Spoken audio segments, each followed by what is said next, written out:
نحمد و نصلی علی رسولہ الکریم اما بعد فاعوذ باللہ من الشیطان الرجیم بسم اللہ الرحمن الرحیم اللہم صلی علی سیدنا و مولانا محمد وعلی آلہ وسلم اللہم صلی علی سیدنا و مولانا محمد وعلی آلہ وسلم۔ حدیث رسول صلی اللہ علیہ وسلم چینل پہ آپ کو خوش آمدید۔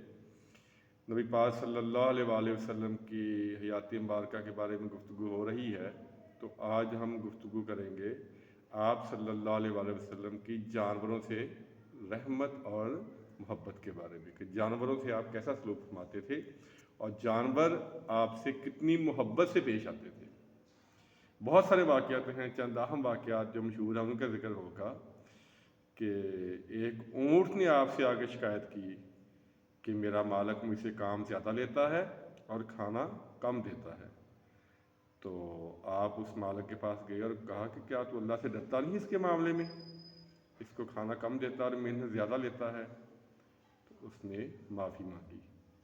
اور ایسے ہی ایک واقعہ اور بھی ہے کہ ایک دفعہ آپ کسی لشکر میں تھے تو صحابہ نے ایک فاختہ کو پکڑ لیا، اس کے بچوں کو پکڑ لیا، تو وہ بے چینی سے ادھر ادھر گھوم رہی تھی، تو جیسے آپ سے شکایت کر رہی ہو، تو آپ نے کہا کہ اس کے بچوں کو کس نے پکڑا ہے؟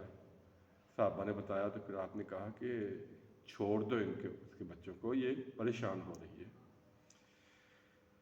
کس کس بات کا، کس کس آپ کی خوبیوں کا ذکر کیا جائے کہ آپ کی ذات ہی ایسی ہے کہ عمر گزر جائے اور ایک ناخن کی بھی تعریف بیان نہیں ہو سکتی۔ اما عائشہ سے ایک روایت ہے کہ ہمارے گھر میں ایک بکری تھی، جب نبی پاک صلی اللہ علیہ وسلم ہمارے گھر میں تشریف لاتے تو وہ بکری بڑے سکون اور آرام سے کھڑی رہتی، اور جیسے ہی آپ ہمارے گھر سے تشریف لے جاتے بکری پریشانی کے عالم میں ادھر ادھر گھومتی رہتی۔ یہ تھی جانوروں کی آپ صلی اللہ علیہ وسلم سے محبت۔ حضرت عمر رضی اللہ تعالیٰ عنہ سے مروی ہے کہ صحابہ کی محفل لگی ہوئی تھی اور سرکار تشریف فرما تھے۔ ایک عرابی ایک گو لے کے آیا، تو اس نے پوچھا کہ یہ کون ہستی ہیں؟ صحابہ نے کہا یہ اللہ کے نبی ہیں۔ آپ نے اس صحابی نے کہا کہ میں نہیں مانتا جب تک یہ گو گواہی نہ دے۔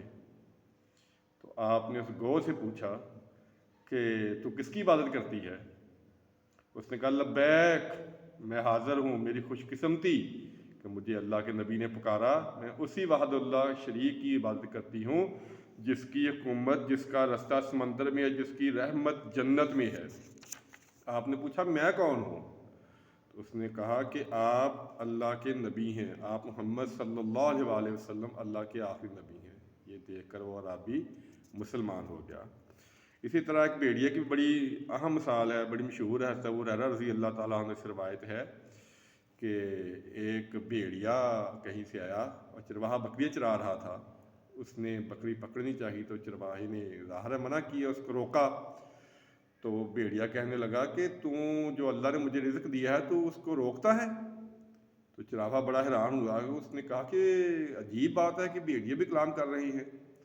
تو بھیڑیے نے کہا اس سے تو عجیب بات یہ ہے کہ تمہارے درمیان محمد صلی اللہ علیہ وآلہ وسلم موجود ہے اور تم ان کی رسالت پہ گواہی نہیں دے رہے، ان پہ ایمان نہیں لا رہے۔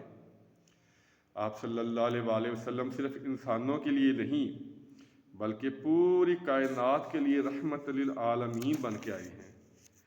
حضرت عبداللہ رضی اللہ تعالیٰ عنہ بن قرط، ان سے مروی ہے نبی پاک صلی اللہ علیہ وسلم کے پاس 5 یا 6 اونٹ قربانی کے لیے لائے گئے، تو حیرت سے ہم دیکھ رہے تھے کہ ہر اونٹ بڑھ بڑھ کے آگے ہو رہا تھا کہ پہلے مجھے ذبح کیا جائے، پہلے میری قربانی دی جائے۔ یہ ہے نبی پاک صلی اللہ علیہ وسلم کی محبت کہہ لیں اور جانوروں کی ان سے محبت کہہ لیں کہ ہر جانور خود قربان ہونے کے لیے آگے بڑھ رہا ہے۔ ماشاءاللہ، سبحان اللہ، سبحان اللہ۔ حضرت ام سلمہ رضی اللہ تعالیٰ عنہ سے مقبول ہے کہ نبی پاک صلی اللہ علیہ وآلہ وسلم ایک صحرا میں تشریف فرما تھے، تو ایک ہرنی نے آپ کو آواز دی، تو آپ نے جب مڑ کے دیکھا تو ہرنی تھی۔ تو وہ ہرنی نے کہا یا رسول اللہ صلی اللہ علیہ وسلم، شکاری نے مجھے پکڑ لیا ہے لیکن میرے بچے بھوکے ہیں جنگل میں، آپ اتنی اجازت لے دیں کہ میں بچوں کو دودھ پلا کے واپس آ جاؤں گی۔